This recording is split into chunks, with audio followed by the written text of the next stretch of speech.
شیر اور چوہے کی کہانی۔ ایک دفعہ کا ذکر تھا کہ شیر اپنے گھر میں چہل قدمی کر رہا تھا۔ چہل قدمی کرتے کرتے شیر تھک گیا اور شیر سو گیا۔ اسی دوران چوہے کی نظر شیر پر پڑی تو وہ شیر کے گھر کی طرف آ نکلا۔ چوہے نے دیکھا کہ شیر سو رہا ہے۔ چوہے نے سوچا، آج تو میں شیر کے گھر میں کھانے کے لیے چیزیں ڈھونڈوں گا، آج تو میرے مزے ہو جائیں گے۔ چوہا ابھی یہ سوچتے ہوئے گھر میں داخل ہوا تھا کہ شیر کی اچانک آنکھ کھل گئی۔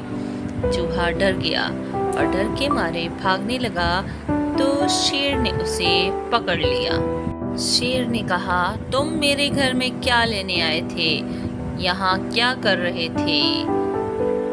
چوہے نے خوف کے مارے جواب دیا کہ میں تو ویسے ہی یہاں آ گیا تھا، آپ جنگل کے بادشاہ ہیں، میں بھلا کیسے آپ کے گھر میں داخل ہو سکتا ہوں؟ مجھے آج کی دفعہ معاف کر دیں، آئندہ کبھی یہ غلطی نہیں ہوگی۔ شیر نے سوچا کہ یہ چوہا اتنا چھوٹا ہے، اسے کھا کے تو میرا پیٹ بھی نہیں بھرے گا، چلو میں اسے چھوڑ دیتا ہوں۔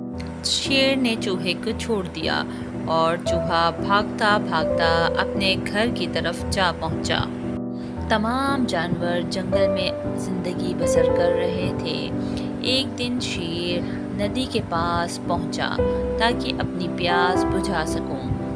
شیر ابھی ندی کے پاس پہنچا ہی تھا کہ شیر کے اوپر کسی نے جال پھینک دیا اور شیر جال میں جکڑا گیا۔ شیر نے دھاڑنا شروع کیا اور مدد کے لیے پکارنے لگا۔ اسی دوران وہاں سے چوہے کا گزر ہوا تو چوہے نے دیکھا کہ جنگل کا بادشاہ جال میں جکڑا ہوا ہے۔ چوہا شیر کی مدد کے لیے پہنچا اور اپنے تیز دانتوں کے ساتھ جال کو کاٹنے لگا۔